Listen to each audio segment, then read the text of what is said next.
Bonjour à toutes et à tous. Aujourd'hui, je suis ravie d'accueillir Monsieur Jean-Jacques Bouet, conseiller en gestion de patrimoine au sein du cabinet CF Patrimoine, qui est venu nous expliquer la pertinence pour chacun d'entre nous de réaliser un bilan patrimonial. Bonjour Jean-Jacques.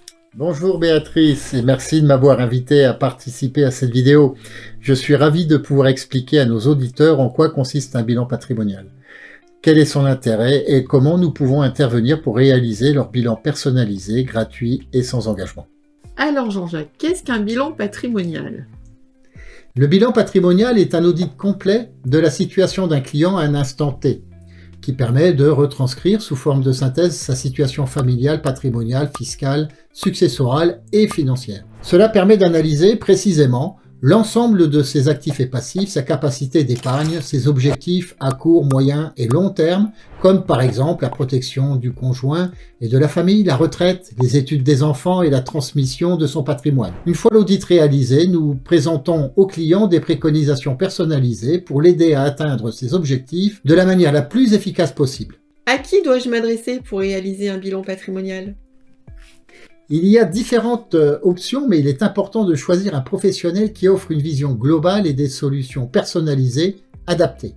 Les notaires et les experts comptables peuvent proposer des analyses de votre situation, mais ils ne pourront pas vous accompagner dans la mise en place de toutes les solutions nécessaires. Votre conseiller bancaire ou un courtier en assurance peut également proposer un audit, mais leur objectif principal est souvent de vendre des produits spécifiques. Le conseiller en gestion patrimoniale est idéalement positionné car il possède des connaissances juridiques, fiscales et financières. Il a une vision transversale et travaille en collaboration avec les autres professionnels du patrimoine, comme les notaires et experts comptables.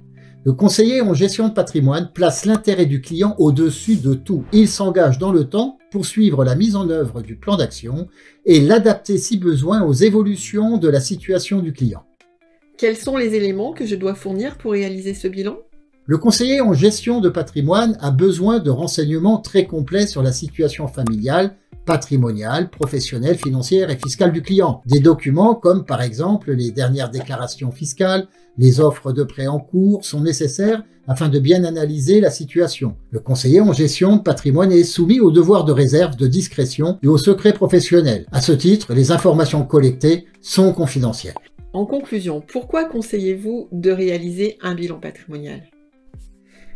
Quelle que soit la situation d'une personne, le bilan patrimonial est très utile. C'est la première étape pour définir une stratégie patrimoniale et choisir différents types d'investissements pour répondre aux différents objectifs. Créer un patrimoine pour ceux qui n'en ont pas, faire fructifier le patrimoine déjà existant, générer des revenus complémentaires, préparer sa succession, le transmettre.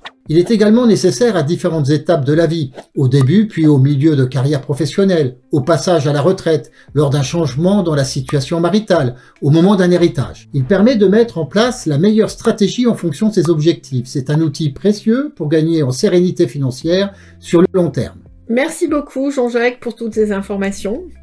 Et n'hésitez pas à prendre rendez-vous pour réaliser votre bilan patrimonial gratuit et sans engagement en cliquant sur le lien qui va s'afficher dans cette vidéo. Et je vous dis à très bientôt. Au revoir. Au revoir.